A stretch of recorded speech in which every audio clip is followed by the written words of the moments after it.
नमस्कार, स्वागत है आपका डिफेंस वर्ल्ड ब्यूरो के एक और एपिसोड में। और आज हम जिस एपिसोड पे चर्चा करने वाले हैं वो एक देश के लिए एक बहुत गर्व का विषय है, क्योंकि कोरोना ने 2 साल से भारत की इकोनॉमी को तोड़ दिया था, लेकिन भारत सरकार ने रक्षा क्षेत्र में अपने कार्य को जारी रखा, जो कि एक बड़ा अचीवमेंट माना जा रहा है। और कई ऐसी बड़ी योजनाओं को 2020 में पूरा कर लिया गया, जिसे कोरोना के कारण थोड़ी देर के लिए टाल दिया गया था। बट 2021 में भी अब ऐसी ही योजनाओं को जारी रखने का फैसला किया गया है, जिससे देश की रक्षा क्षेत्रों में और ज़्यादा मजबूती आए और दुश्मन देशों को एक कड़ा संदेश मिले कि कोई भी आपदा आए, कोई भी प्रॉब्लम आए, लेकिन हमारा भारत देश जो है वो किसी के सामने नहीं झुक सकता। भारत के लिए रक्षा के क्षेत्र में 2021 का बहुत अहम रोल रहने वाला है।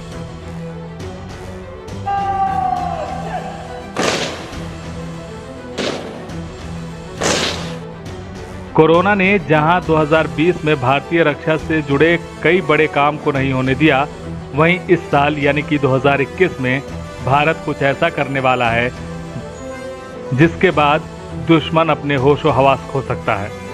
आइए हम आपको इस साल होने वाले बड़ी सुरक्षा योजनाओं के बारे में बताते हैं,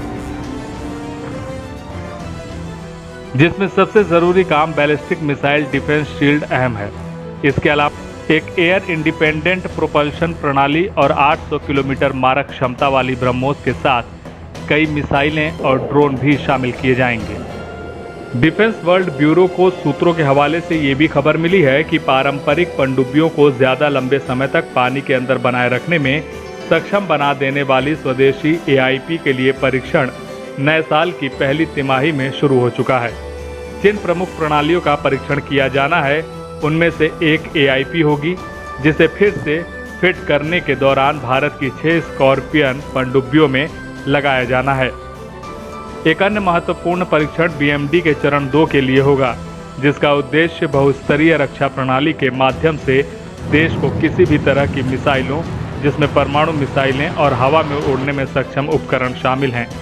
इसके अलावा स्वदेशी रुस्तम 2 मानव रहित एरियल व्हीकल UAV का पूर्ण परीक्षण भी एजेंडे में है, जो बहुत समय तक टलने के बाद 2021 की दूसरी छमाही में शुरू होने वाला है।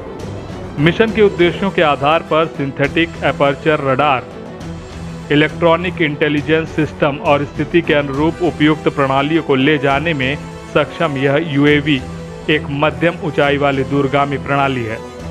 पूर्वी लद्दाख में चीन के साथ मौजूदा गतिरोध ने एक ऐसे देश के मद्देनजर भारत के लिए स्वदेशी ड्रोन सिस्टम की सख्त आवश्यकता को सामने रखा है, जो दुनिया भर में सशस्त्र UAV के सबसे बड़े निर्यातकों में से एक बन चुका है। 2021 का शुरुआती हिस्सा स्वदेशी प्रौद्योगिकी वाली क्रूज मिसाइल निर्भय के नए परीक्षणों का भी गवाह बनेगा, जिसकी मारक क्षमता 800 से 1000 किलोमीटर के बीच है।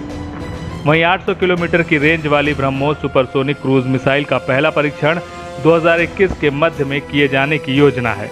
इस मिसाइल के 400 किलोमीटर क्षमता वाले संस्करण का इस वर्ष के शुरू में सफलतापूर्वक परीक्षण किया गया था। DWB को सूत्रों ने कहा कि विकास के चरण वाले परीक्षणों के बीच सैन्य सेवाएं अपने शस्त्रागार में मौजूद मिसाइलों की क्षमता के सत्यापन के लिए अपना फायरिंग अभ्यास जारी रखने को कहा गया है, जिसके बाद इस पर कोई कोताही नहीं बरती जा रही है। 2020 में कोविड के कारण गतिरोध के बीच भारत ने कई परीक्षण किए हैं, जिसमें महत्वपूर्ण टेस्ट शामिल थे। कोरोना वायरस महामारी के कारण एक गतिरोध आ गया था, लेकिन सितंबर के बाद इसने गति पकड़ी।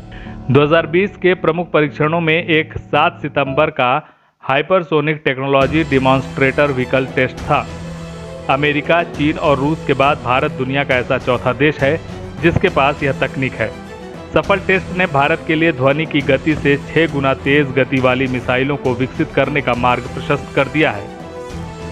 इसके बाद 3 अक्टूबर को परमाणु सक्षम शौर्य मिसाइल की टेस्ट फायरिंग और 5 अक्टूबर को सुपरसोनिक मिसाइल से लैस टॉर्पीडो का परीक्षण किया गया। रक्षा अनुसंधान और विकास संगठन ने भी जुलाई में ओडिशा के चांदीपुर स्थित एकीकृत परीक्षण रेंज से स्वदेशी रूप से विकसित anti tank guided missile Dhruvastra की उड़ान के 3 सफल परीक्षण किए। यह दुनिया के सबसे उन्नत एंटी टैंक हथियारों में से एक है। इस बीच indigenous active electronically scanned array radar Uttam ने एयर टू एयर मोड और इसके सब पैरामीटर्स के लिए तेजस विमान पर अतिरिक्त 25 घंटे के साथ 100 घंटे का परीक्षण पूरा किया।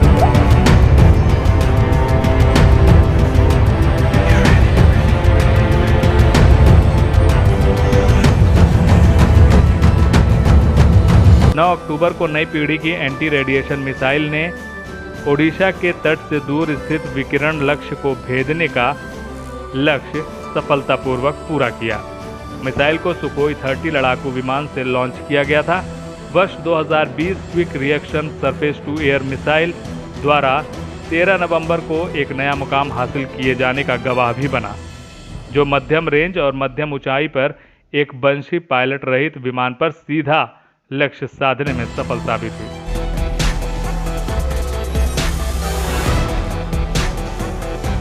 तो देखा आपने भारत की ताकत, जिससे नरेंद्र मोदी की इस शक्तिशाली सरकार ने रक्षा क्षेत्र में हो रहे कामों को रोका नहीं, बल्कि उसे गति दी और दुश्मनों को छठी का दूध याद दिलाने का मादा जरूर दिखा दिया।